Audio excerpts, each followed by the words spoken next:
করতে পারবে। তো জাকারিয়া মাহমুদকে ট্রাই করছিলাম, যাই হোক সেখানে হয়তো ওনার রিজিক সেখানে ছিল না। এর পরবর্তীতে উনি স্ট্যান্ডার্ড ব্যাংকে ওনার জব হয়েছে, উনি এখানে এসে জয়েন করছেন।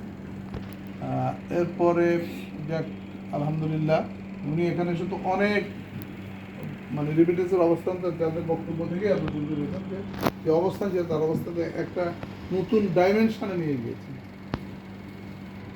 আর যাক আমি এখন জয়েন করেছি এখানে এত বড় পোস্টের এখানে দরকার আসলে ছিল না। জাকারিয়া মাহমুদ এনাফ ছিল এখানকার রেমিটেন্সের জন্য, কিন্তু সে চলে যাওয়াতে আমাদের একটা বিরাট ভ্যাকুয়াম সৃষ্টি। যদিও আমাদের আপার আসে অনেক মানে দীর্ঘদিন ছিলেন, কিন্তু রেমিটেন্সের ট্রেন্ড কিন্তু আগে 15 বছর আগে যেটা ছিল এরকম এখন না। নতুন নিউ সিস্টেম, সবগুলো সিস্টেমের মধ্যে চলে আসে ফুল প্রেজেন্ট। এই জন্য সেখানে স্বাভাবিকভাবে উনিও এক্সপেরিয়েন্স আশা করি উনি এগুলা কভার করতে পারবেন। জাকারিয়া এক্সচেঞ্জ হাউসে কাজ করার কারণে, বাইরে এক্সপোজার থাকার কারণে, এক্সচেঞ্জ হাউসগুলোর সাথে তার রিলেশন ছিল, সমস্ত ব্যাংকগুলোর সাথে তার রিলেশন ছিল, রেমিটেন্সে কারা কারা কাজ করেন, বর্তমান পজিশন কি, মার্কেট ট্রেন্ড কি, এই জিনিসগুলো কিন্তু মানে জাকারিয়া ইনস্ট্যান্টলি আমাদেরকে ইনফর্ম করতেন, যেটা আমার জন্য বিরাট সহায়ক হচ্ছে এই কয়েকদিনই। কিন্তু তার এই বিদায় আসলে এটা আমার কাছে বিশেষ করে স্পেশালি খুব একটা বেদনাদায়ক। একজন পাশ্চাত্য দার্শনিকদের বলেছেন যে মানুষের প্রতিটি বিদায়ের সাথে তার একটা ক্ষণিকের মৃত্যু ঘটে, একটা বিদায়ের সাথে তার ক্ষণিকের মৃত্যু ঘটে। আমাদের মৃত্যুটা হচ্ছে চির বিদায়, এবং সেখানে আমরা কিন্তু আর ফার্দার রিটার্ন করার কোনো সুযোগ নাই, শুধু স্মৃতিচারণই করি। কিন্তু কেউ যদি এক জায়গা থেকে আরেক জায়গায় স্থানান্তর হয়, সেটা কিন্তু তার একটা টাইম ফ্রেমের মৃত্যু হয়। প্রতিদিন 10টায় জায়গার হিসাবে আসতেন, আগামীকাল থেকে 10টায় আর আসবেন না, তার এই সময়টার মৃত্যু হচ্ছে। আর এই আমরা পাবো না প্রতিদিন সকালে দুপুরে বিকালে জায়গার হিসাবে আসেন, কেউ ডাকবে না, আমরাও ডাকবো না। হয়তো কখনো দেখা হবে, সেটা সপ্তাহে না মাসে না কখন হয়, সেটা ওনার সাথে কোনো একটা কোইন্সিডেন্টলি হতে পারে, বা উনি যদি ইচ্ছা করেন হয়তো আসলেন, দেখা হতো। আর আমরা যে সবাইকে ওনার সাথে দেখা করতে পারবো এমনও সুযোগ হয়তো অনেকেরই হবে না। তার মানে আমাদের এই সময়টার মৃত্যু হতে গেছে, এটাও কিন্তু একটা মৃত্যু। এবং মানুষের শেষ বিদায়টা হচ্ছে দুনিয়া থেকে একেবারে চিরতরে চলে যাওয়া। আর মানুষের জীবনে যখন চলার পথে এভাবে কিন্তু অনেক প্রতিনিয়ত অনেক লোকের সাথে আসা যাওয়া হয়, এবং কখনো কখনো কারোর সাথে আর দেখা হয় না, অনেক পুরনো। আপনি দেখেন যারা স্কুলে প্রাইমারি স্কুলে পড়েছে, অনেক প্রাইমারি স্কুলের সহপাঠীদের নামও ভুলে গেছি আমরা, আছি না? ইন্টার এসএসসি পাস একসাথে করছি, এখন তাদের সাথে অনেক দিন দেখা নেই। ইন্টারমিডিয়েট বা অনার্স মাস্টার্স একসাথে পড়েছি, কর্মক্ষেত্রে এক একজন এক এক জায়গায় দেশের বিভিন্ন বিদেশে চলে গেছে, তাদের সাথে আর দেখা হয় না। এ ধরনের মানুষের বিচ্ছেদ কিন্তু ক্রমক্রমেই বাড়তে থাকে। যার জন্য মানুষের স্বল্প সময় যখনই যার সাথে পরিচয় আমাদের হবে, যতটুকু সময়, সেই সময়টাকে কিন্তু ভালোভাবে তার সাথে,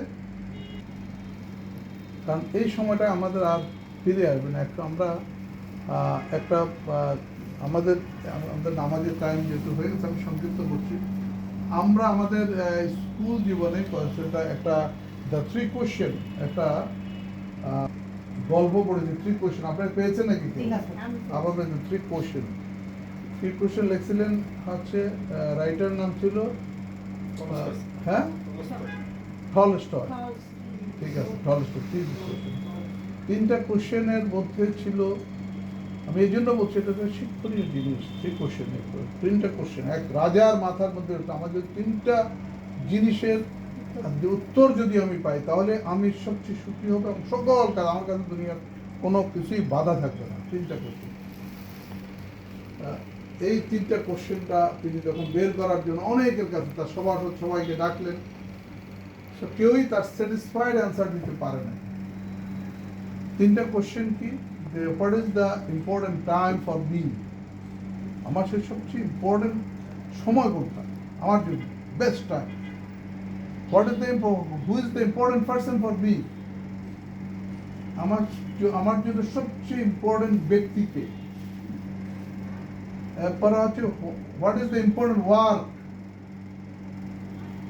ফর মি, এটা সবচেয়ে গুরুত্বপূর্ণ কাজ আমার কোনটা।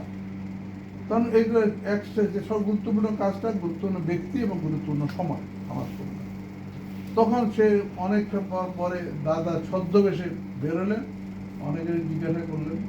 তো তখন এক লোক দেখালো যে এই বনের মধ্যে একজন ইয়ে থাকেন, কি বলে এদের, সন্ন্যাসী। সেই সন্ন্যাসী, তাকে বলা হারমিট, তার নাম ছিল হারমিট। হারমিটের কাছে যাও, সে বলতে পারে তোমার এই 3টা কোশ্চেনের জবাব দিতে পারবে। এই 3টা কোশ্চেনের জবাব সেই দিতে পারে, আর কেউ দিতে পারবে। তখন সে হারমিটের দরবারে গেল। আবার হারমিট বনের মধ্যে তার খুব সাধারণ বেশভূষা নিয়ে সেখানে সন্ন্যাসী জীবন যাপন করে। তো সে সেখানে গিয়ে তাজুমের সাথে বসে, তার তো সিভিল ড্রেস, সে কিন্তু রাজা এরকম পরিচয় করতে দেয়নি। তো বলছে যে what is the important best or important time for me. Hermit জবাব দিল, this is the important time for me. এই মুহূর্তটাই হচ্ছে তোমার জন্য সবচেয়ে ইম্পর্টেন্ট টাইম। তারপরে বলে, who is the important person for me? I am the important person for me. এই মুহূর্তে আমি তোমার কাছে হচ্ছে ইম্পর্টেন্ট পার্সন। আর তারপরে what is the important work? তো তুমি এই মুহূর্তে যে কাজটা করছো, what you are doing at this moment is the important work for you. অর্থাৎ আপনার কাছে যে ব্যক্তি থাকবে, সেই হলো তোমার মধ্যে সবচেয়ে গুরুত্বপূর্ণ ব্যক্তি। যে সময়টা তুমি আছে, এই সময়টা হচ্ছে গুরুত্বপূর্ণ সময়, এবং যার সাথে সময় ব্যয় করছো সেই হচ্ছে তোমার গুরুত্বপূর্ণ ব্যক্তি। দেখেন, অ্যাকচুয়ালি আমার সাথে আমাদের যখনই যে আমরা সবাই, আপনার সবাই আমাদের জন্য গুরুত্বপূর্ণ।